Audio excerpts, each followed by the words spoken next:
السلام علیکم پیارے ویورز، امید کرتی ہوں آپ سب لوگ خیریت سے ہوں گے۔ لکھاری آن لائن یوٹیوب چینل میں آپ سب کو خوش آمدید کہتی ہوں۔ اگر آپ نے ابھی تک ہمارے یوٹیوب چینل کو سبسکرائب نہیں کیا تو سبسکرائب کر کے بیل آئیکن کو لازمی پریس کریں تاکہ ہماری ہر آنے والی نئی ویڈیو کا نوٹیفیکیشن آپ کو مل سکے۔ چلتے ہیں ہمارے ناول جان عزیز کی طرف، ریٹن بائی سونی مرزا، قسط نمبر 2۔ آج انہیں سمندری سفر کرتے ہوئے پورے 23 دن بیت چکے تھے۔ میرم سفر سے پوری طرح بیزار ہو کر بحری جہاز کے کنارے پر کھڑی سمندر کی لہروں کا نظارہ کر رہی تھی جب احسن نے پیچھے سے نمودار ہو کر اس کے کندھے پر اپنا ہاتھ رکھا۔ ہاں؟ واپس گھوم کر اس نے سٹ سوال داغ دیا۔ میں جانتا ہوں کہ تم سفر کر کے تھک چکی ہو، لیکن اب بس ایک دن کا سفر باقی ہے اور کل ہم جرمنی کی حدود میں داخل ہو جائیں گے۔ ہمارا قیام برلن میں ہوگا۔ مجھے پورا یقین ہے کہ اس خوبصورت شہر کا نظارہ کرنے کے بعد تمہاری ساری تھکن اتر جائے گی۔ تم سچ کہہ رہے ہو، میں واقعی بہت تھک چکی ہوں۔ کاش کہ ہم ہوائی جہاز سے جا سکتے۔ وہ ٹھنڈی آہ بھر گئی۔ انشاءاللہ ایک دن اپنی جان کو ہوائی جہاز سے بھی لے کر جاؤں گا۔ وہ مسکرایا تو میرم بھی مسکرائی۔ تم بہت اچھے ہو احسن۔ میری زندگی کی سب سے بڑی خواہش ہے کہ میں تمہارے ساتھ نکاح کے بندھن میں بندھ کر ایک خوشگوار زندگی گزاروں۔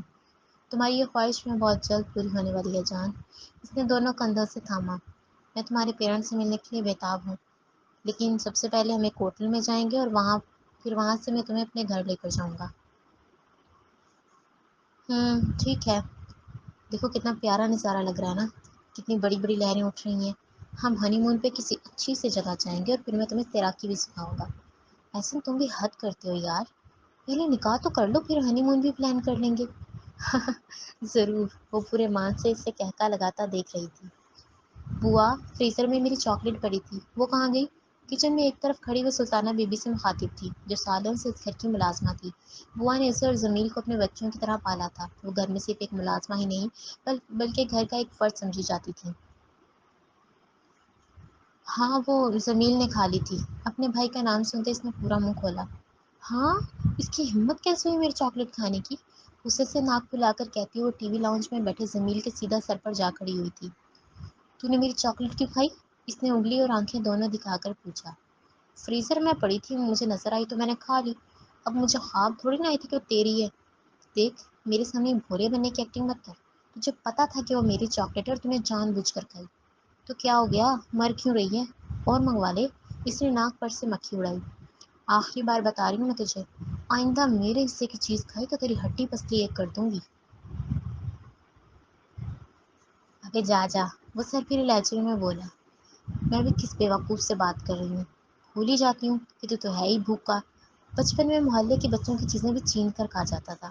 دھیرے سے بڑبڑاتی ہوئی وہ بھی اس کے ساتھ ہی صوفے پر کشن گود میں رکھ کر بیٹھ گئی۔ ایک چاکلیٹ کیا کھا لی، بولے ہی جا رہی ہے۔ اس نے بھی تیر چلایا۔ ہاں تو کیوں کھائی؟ تو بچپن سے ہی بھوکا ہے۔ گھر سے کھانا کھا کر بھی تیرا پیٹ نہیں بھرتا تھا اور فرینڈس کا بھی ٹفن کھا لیتا تھا۔ وہ فوراً پھر سے اس کی طرف مڑی۔ منہ بند کر لے اب اپنا، کب سے بکواس کر رہی ہے جاہل کہیں کی۔ تو کرتا ہے بکواس، تو ہے جاہل۔ اس نے لفظوں کو رگڑا۔ ہاں دکھ ہی رہا ہے کون ہے، وہ ہنسا۔ 10 منٹ بڑی ہوں میں تجھ سے، تمیز سے بولا کر، سہل گرجی۔ وہ تو کون سا احسان کر دیا مجھ پر 10 منٹ بڑی ہو کر؟ تو بڑی سسٹر نہیں بلکہ دور کی ڈاٹر ہے۔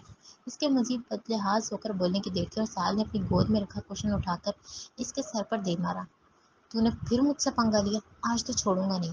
بدلے میں اس نے دھڑا دھڑ کوشن کا اٹھا کر اس کے سر پر اتنے مارے کہ سال کے بالوں کا گھونسلہ بن گیا، پر وہ ابھی بھی پیچھے ہٹنے والوں میں سے نہ تھی۔ اس نے جمیل کو چمٹی کاٹی تو وہ اپنا بچاؤ کرنے کے چکر میں اس کے ہاتھ پر ذرا سی خراش آ گئی۔ ہاں، ناخن مار دیا۔ اس نے اپنا ہاتھ پکڑ کر رونے سی صورت بنائی۔ جمیل کو اس کی شکل دیکھ کر معاملہ سیریس لگنے لگا۔ کیا ہو گیا؟ اتنی سی خراش تو آئی ہے؟ اپنے سر کو کھجاتا ہوا شائستگی سے بولا۔ بیٹا تو دیکھ، آج تیرا یہ ناخن لگا، آج میں بھائی کو دکھاؤں گی۔ تیری اچھی خاصی مار نہ لگوائی تو میرا نام بھی سہل نہیں۔ اس کی دھمکی سن کر وہ آنکھیں پھاڑے دیکھنے لگا، پر وہ اپنی سنا کر اپنے ہاتھ کو رگڑتے ہوئے کمرے میں جا چکی تھی۔ ٹائیگر، آفس میں قدم رکھتے ہی ڈارلنگ نے اسے پکارا، جس وقت اپنی رولنگ کرسی پر بیٹھا لیپ ٹاپ پر نظریں جمائے ہوئے تھا۔ اس کے پکارنے پر وہ نگاہ اٹھا کر اسے دیکھنے لگا۔ مجھے خبر ملی ہے۔ بولو۔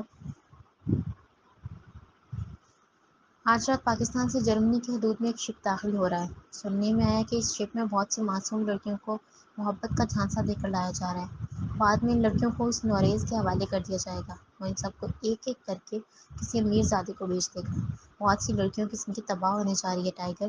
اگر ہم نے انہیں وقت پر نہ روکا تو نہ جانے کتنی بے گناہ لڑکیاں اپنی عزت گنوا بیٹھیں گی۔ ہم مانے جائیں گے ڈارلنگ۔ اس کا جواب سن کر وہ چونک کر دیکھنے لگی۔ تو کیوں؟ باس میں ہوں یا تم؟ آپ؟ اس نے نظریں جھکا کر جواب دیا۔ تو کیوں بھول جاتی ہو کہ میں کسی کے سامنے جواب دہ نہیں ہوں؟ اور ٹائیگر، میں جاننا چاہتی تھی کہ آپ تو ہمیشہ لڑکیوں کی عزت کے بارے میں سوچتے ہیں اور ان کو بچاتے ہیں، تو پھر اس بار جب اتنی لڑکیوں کا ریپ ہونے جا رہا ہے تو آپ کیوں انکار کر رہے ہیں؟ وہ ڈرتے ڈرتے بالآخر پوچھ ہی بیٹھی تھی۔ دونوں ہاتھ پر پشت پر بندھے تھے اور وہ پینٹ شرٹ میں ملبوس اس کے سامنے تھی۔ تم اتنا انسسٹ کر رہی ہو تو بتا ہی دیتا ہوں۔ ڈارلنگ، تم نے بتایا کہ وہ لڑکیاں محبت کے جھانسے میں پھنسا کر یہاں انلیگل طریقے سے لائی جا رہی ہیں۔ تم بھی ایک لڑکی ہو۔ میں تم سے پوچھنا چاہوں گا کہ کیا تمہاری عقل اتنی بھی کام نہیں کرے گی کہ تم ایک غیر شخص کے لیے اپنا ملک چھوڑ کر غیر قانونی طریقے سے دوسرے ملک میں قدم رکھو گی، یہ جاننے کے باوجود بھی کہ اگر تم پکڑی گئی تو تمہارے ساتھ کیا ہو سکتا ہے؟ میں جانتی ہوں ٹائیگر، ان لڑکیوں کی بیوقوفی ہے، لیکن ٹائیگر کے بارے میں کبھی نہیں سوچتا۔ اگر تمہیں ان کی اتنی فکر ہو رہی ہے تو اکیلی جا کر ان کی مدد کر سکتی ہو، لیکن میرے پاس اتنا فضول وقت نہیں ہے کہ میں بیوقوف لڑکیوں کی زندگی خراب ہونے سے بچاؤں جو خود اپنے ہاتھوں سے اپنی زندگی کا سودا کر چکی ہیں۔ وہ ایک ایک لفظ ہمیشہ ٹھہر کر اور سنجیدگی سے بولتا تھا، پر اس لمحے بھی اس نے پوری طمانینت سے کہا تھا۔ ڈارلنگ نے خاموشی سے جانا ہی مناسب سمجھا۔ میرم حیرانگی اور پریشانی کے ملے جلے تاثرات لیے برلن شہر کی جگمگاتی روشنیوں کو دیکھ رہی تھی۔ اس کے پہلو میں ہاتھ تھامے کھڑا ایسن اس کی یوں بڑی بڑی بلڈنگز کی طرف نگاہ اٹھا کر تعجب سے دیکھنے پر مسکرا دیا۔ کیسا لگا تمہیں برلن شہر؟ یہ تو سچ میں بہت خوبصورت ہے احسن۔ میرے پاکستان میں کبھی ایسی خوبصورتی نہیں دیکھی۔ تم نے پاکستان میں دیکھا ہی کیا ہے جو کہہ رہی ہو کہ پاکستان خوبصورت نہیں ہے؟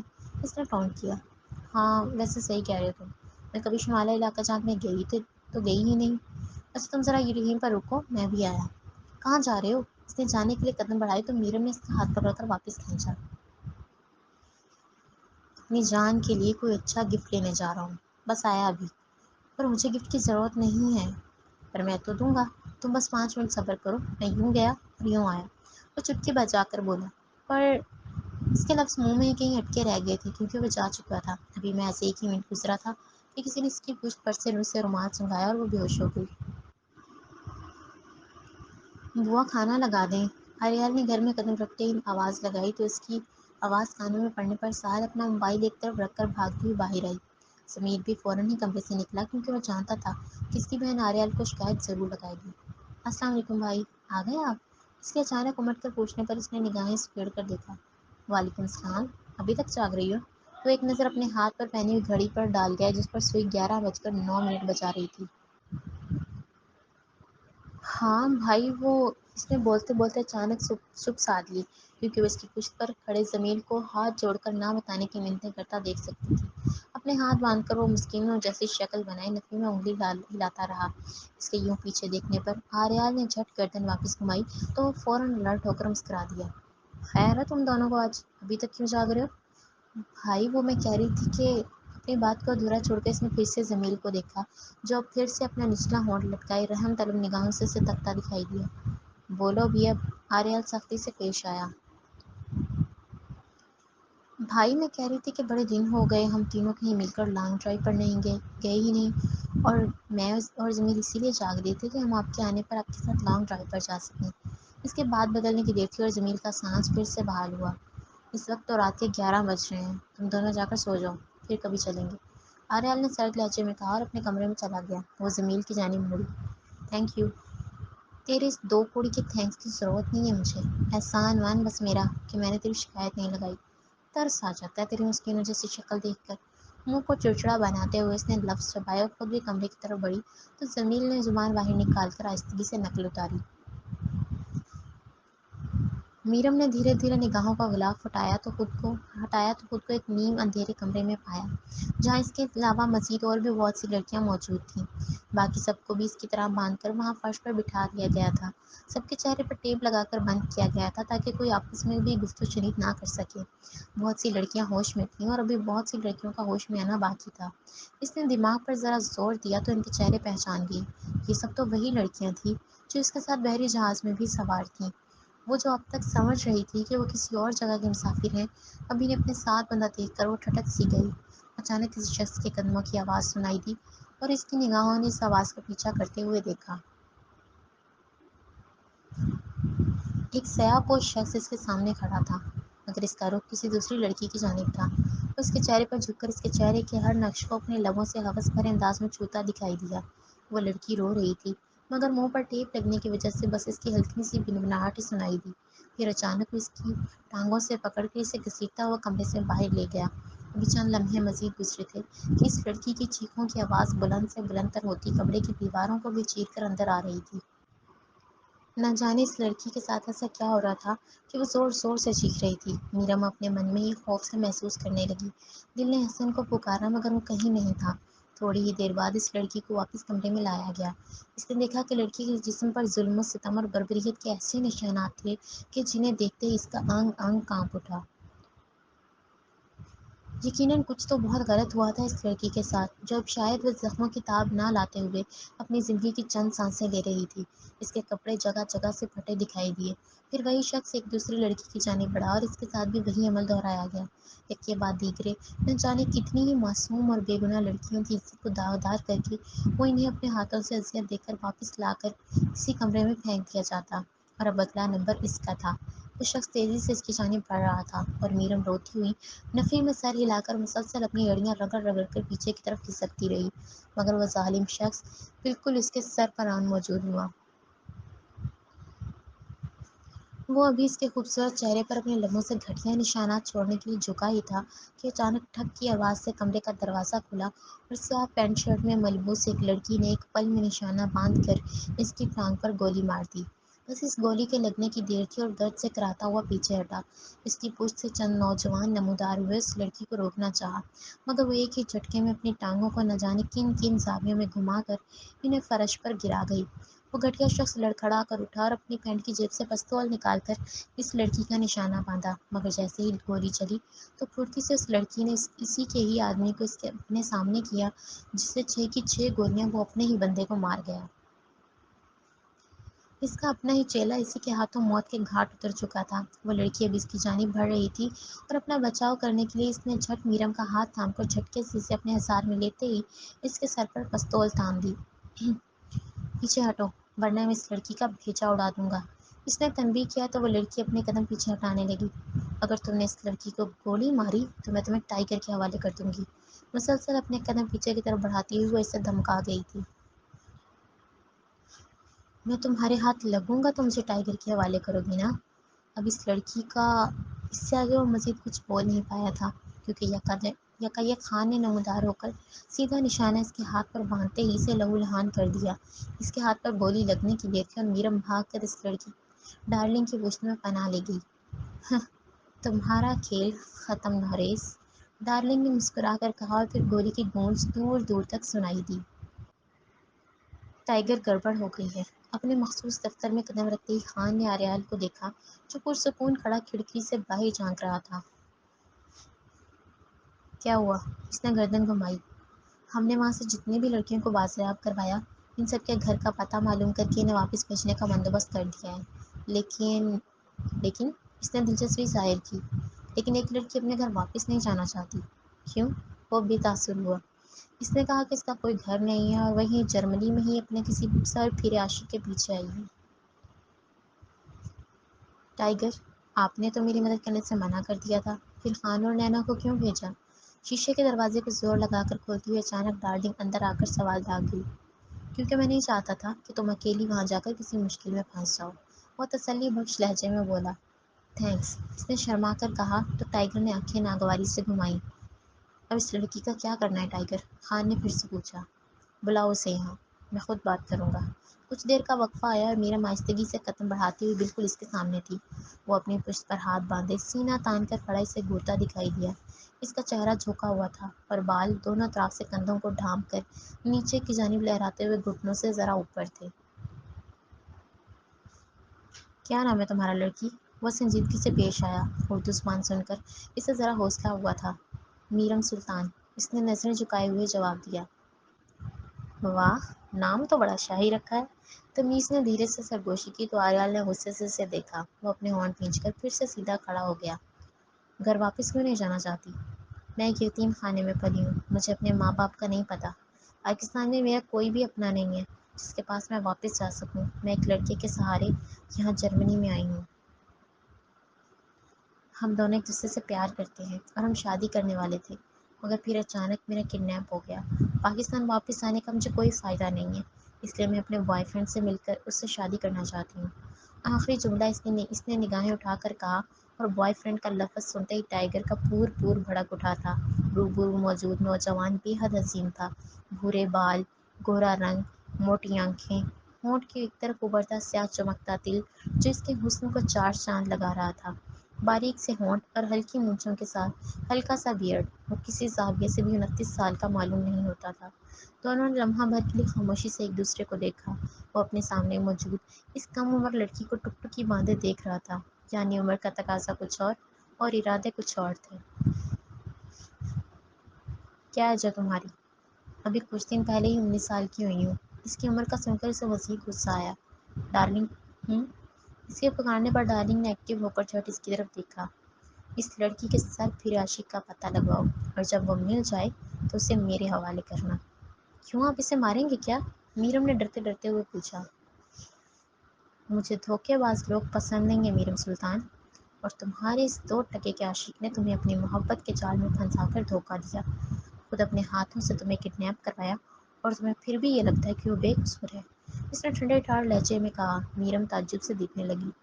نہیں، ایسے نے مجھے کوئی دھوکہ نہیں دیا۔ وہ بیچارہ تو کسی کام کے سلسلے میں مجھے تھوڑی دیر کے لیے کھیلا چھوڑ کر گیا تھا اور پیچھے سے میرا کڈنیپ ہو گیا۔ اس میں اس کا کوئی قصور نہیں ہے، اس نے اپنے محبوب کی صفائی پیش کرنا چاہی۔ چھوٹی لڑکی، پیار کرنا کوئی بچوں کا کھیل نہیں ہے جو کیا اور بیچ راہ میں چھوڑ دیا۔ اگر نبھانے کی اوقات نہ ہو تو پیار کرنا ہی نہیں چاہیے۔ اور تم نے کہا کہ وہ کسی کام کے سلسلے میں تمہیں چھوڑ کر گیا تھا۔ الو بنایا ہے اس نے تمہیں، اور بہت جلد وہ میری گرفت میں ہوگا، پھر میں تمہیں اس کے سامنے اس کے منہ سے سچ نکلوا کر دکھاؤں گا۔ وہ چند قدم بڑھا کر اس کے قریب ہوتے ہوئے میرم کے خوبصورت چہرے پر نگاہیں گاڑ کر بولا۔ نہیں، ایسا نہیں ہے، وہ مجھ سے سچی محبت کرتا ہے۔ اور وہ بھی مزید کچھ بولنا چاہتی تھی، لیکن آریال نے ہاتھ بلند کر کے نفی میں انگلی ہلائی۔ ٹائیگر کو نہ زیادہ بولنے کی عادت ہے اور نہ ہی سننے کی۔ سچ تمہارے سامنے آ جائے گا۔ اپنی بات مکمل کر کے اس نے ڈارلنگ کی طرف دیکھا تو وہ گردن کو اوپر نیچے ہلاتی ہوئی کمرے سے باہر نکل گئی۔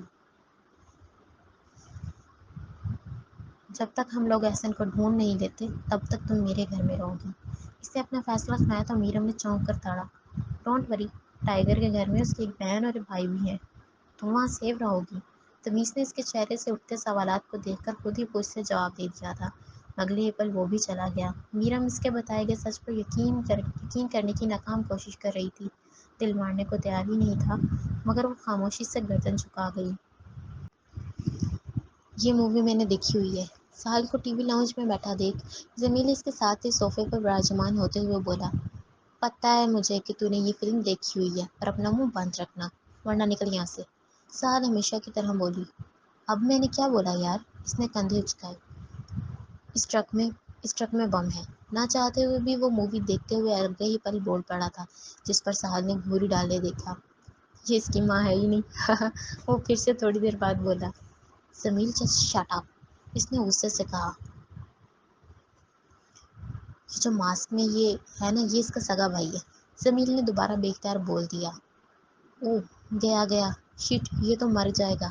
فلم کے ساتھ اپنے جذبات جوڑے ساحل نے منہ میں انگلیاں چباتے ہوئے کہا۔ ہاں ہاں، یہ تھوڑی مرتا ہے، تھوڑی دیر میں دکھائیں گے کہ گولی اس کے بھائی کو لگی ہے۔ بس جمیل کے ایک بار پھر سے غلطی سے بولنے کی دیر تھی اور ساحل نے نگاہوں میں انگارے بھر کر اسے دیکھا۔ تو اپنی 2 کوڑی کی شکل اٹھا اور دفعہ جائے یہاں سے، وہ چیخی۔ چیخی پر اٹھنے کی بجائے وہ صوفے کے ایک طرف پڑا کشن سیٹ کرتا ہوا لیٹ گیا اور پاؤں ساحل کی گود کو چھونے لگے۔ پاؤں پیچھے کر اپنے، مجھے لگ رہے ہیں کہ تو تھوڑی ادھر ہو کر بیٹھ جانا، میرے پیر تو یہیں تک آتے ہیں بیٹا۔ جمیل پاؤں پیچھے کر۔ اچانک اس کے پاؤں پر اپنے تھپڑوں کی برسات کرتی وہ گرائی اور جمیل بھی اٹھ کر اس کی گردن کو نیچے کر کے دو چار مکٹ ہو گیا۔ تمیز ہی نہیں ہے تجھے جانور! یکا یک اٹھ کر تیزی سے چپیڑیں سے مارتی ہوئی وہ کھڑی ہوئی۔ اسی پل آریال میرم کو لیے گھر میں داخل ہوا تو ان کے سامنے والے منظر پر نظر پڑی۔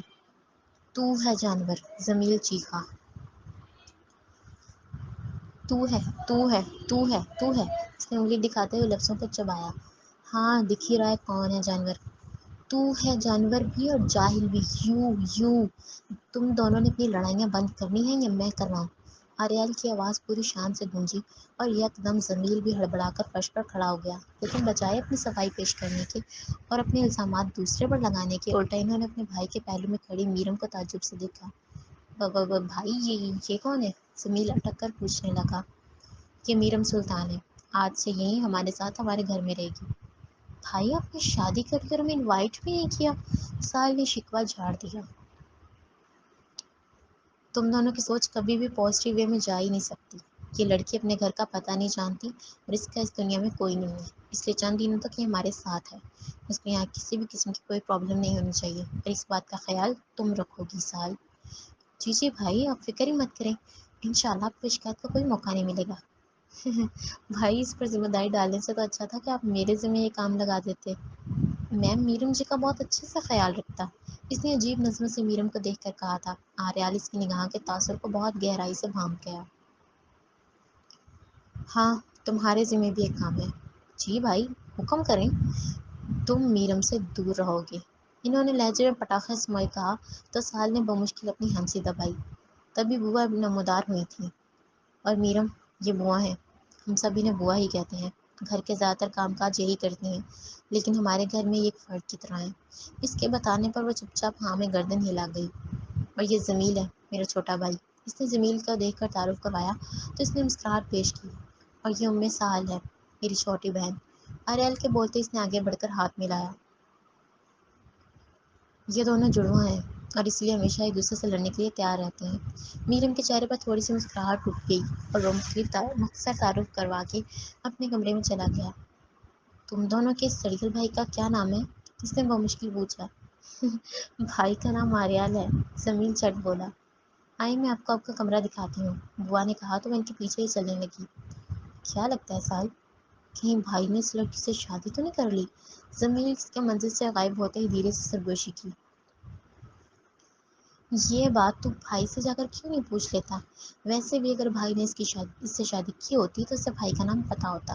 اس نے ماتھے پر بل لائے۔ یار لڑکی اتنی پیاری ہے، مجھے تو کوئی الٹا ہی چکر لگ رہا ہے۔ نہیں بھائی ایسا کبھی بھی کچھ نہیں کر سکتے، تجھے پتا تو ہے کہ یہ پیار لفظ سے چڑ ہے۔ چلو دیکھتے ہیں، لگ ہی جائے گا پتا کہ کیا سچ ہے۔ اس نے منہ مروڑ کر کہا اور سہل نظریں گھما کر کچن میں چلی گئی۔ میرم بڑے غور سے اپنے کمرے کا جائزہ لے رہی تھی۔ بیڈ کے ایک طرف جڑا ڈریسنگ ٹیبل، دیوار پر جڑی ہوئی بے شمار پینٹنگز، بیڈ کے بالکل سامنے رکھے گئے 3 صوفے اور ان کے سامنے پڑا شیشے کا ٹیبل۔ بڑے صوفے کی پچھلی دیوار جہاں پر سیاہ پینٹ کر کے بڑی سی جڑی LCD اور ساتھ میں کچھ ڈیکوریشنز کی گئی تھی۔ اس کے دائیں جانب بنا چینجنگ روم اور اس کے ساتھ باتھ روم کے ایک طرف سے نکلتی ہوئی بالکنی کا پورشن، بالکنی کے اطراف جڑے ہوئے بڑے بڑے شیشے، برس کے یہ کمرہ ہر لحاظ سے ایک انتہائی خوبصورت اور سجاوٹ سے بھرپور کمرہ تھا۔ میرم نے اس سے پہلے آج تک اتنا خوبصورت روم نہیں دیکھا تھا، یعنی آریال پاشا خوبصورت پرسنالٹی کے ساتھ ساتھ ایک امیر ترین شخص بھی تھا۔ بالکنی میں کھڑے ہو کر اس نے نیچے جھانکا تو کوسوں دور تک ہریالی اور بیچ میں بنائی گئی سڑکیں نظر آئیں۔ ہوا کے جھونکے اس کے رخساروں کو بوسہ دیتے ہوئے گزر رہے تھے۔ یہ ٹھنڈی ہوائیں اس سے بے حد سرور کر رہی تھی۔ احسن کے چھوڑ کر جانے پر دل غمگین تھا، مگر قدرت کی خوبصورتی نے اسے اپنی طرف کھینچ لیا تھا۔ رات کے اس پہر وہ دور تک جگمگاتی روشنیوں کو بڑے مان سے دیکھ رہی تھی۔ کمرے میں واپس آ کر بیڈ پر لیٹتے ہی نہ جانے کب اس کی آنکھ لگی، اس چیز سے وہ بے خبر تھی۔ گڈ مارننگ، صبح ناشتے کی ٹیبل پر بیٹھتے ہوئے میرم نے کرسی کھسکاتے ہوئے کہا تو وہاں موجود بوا، سال اور ضمیر نے جواب پر گڈ مارننگ دہرایا۔ مگر آریال خاموشی سے بریڈ پر جیم لگانے میں مصروف تھا۔ کیا آپ مجھ سے ناراض ہیں؟ اس نے معصومانہ سوال پوچھا تو سال سمیت جمیل نے بھی چونکتے ہوئے دیکھا، کیونکہ آج سے پہلے آریال سے کبھی کسی نے ایسا سوال نہیں کیا تھا۔ کیا تم مجھ سے کہہ رہی ہو؟ وہ سنجیدگی سے پوچھ بیٹھا۔ یقیناً آپ سے ہی کہہ رہی ہوں، کیونکہ آپ کے علاوہ سب نے میرے گڈ مارننگ کا جواب دیا۔ مجھے زیادہ بولنا پسند نہیں ہے۔ اپنے لہجے میں ہمیشہ کی طرح تلخی لیے وہ بریڈ کو منہ میں ڈال گیا۔ لیکن کسی کو اس بات کا رسپونڈ تو کر سکتے ہیں۔ اس کا جواب سنتے ہوئے ایک پل کے لیے ٹھٹک کر نظریں ایک طرف ٹکا گیا۔ اس کے دونوں بہن بھائی آپس میں آنکھوں کے ذریعے نہ جانے کیا کھوج لگانے میں مصروف تھے۔ میرم سلطان، تمہیں جو بات کرنی ہو یا جو کچھ بھی کہنا ہو، اس کے لیے میرے بہن بھائی موجود ہیں۔ مجھ سے کسی بھی رسپانس کی امید مت رکھنا۔ آپ اتنا کڑوا کیسے بول لیتی ہیں؟ بندہ کم از کم کسی کے سوال کا سیدھا جواب تو دے سکتا ہے۔ اس کے مزید بولنے کی ڈیٹ تھی اور سال سمیت جمیل نے بھی بمشکل اپنی ہنسی دبائی۔ کچھ زیادہ ہی ہنسی نہیں آ رہی تم دونوں کو؟ کہو تو میں بند کروا دوں؟ اس کی بات کو نظر انداز کر کے وہ سیدھا اپنے بہن بھائی پر ٹوٹ پڑا۔ ان کی دبتی ہوئی ہنسی اب اچانک سنجیدگی میں بدل گئی۔ آریال، اگر آپ کو میری کوئی بات بری لگی ہے تو اس کا غصہ ان پر کیوں نکال رہے ہیں؟ وہ شائستگی سے بولی تو اس نے گھور کر دیکھا۔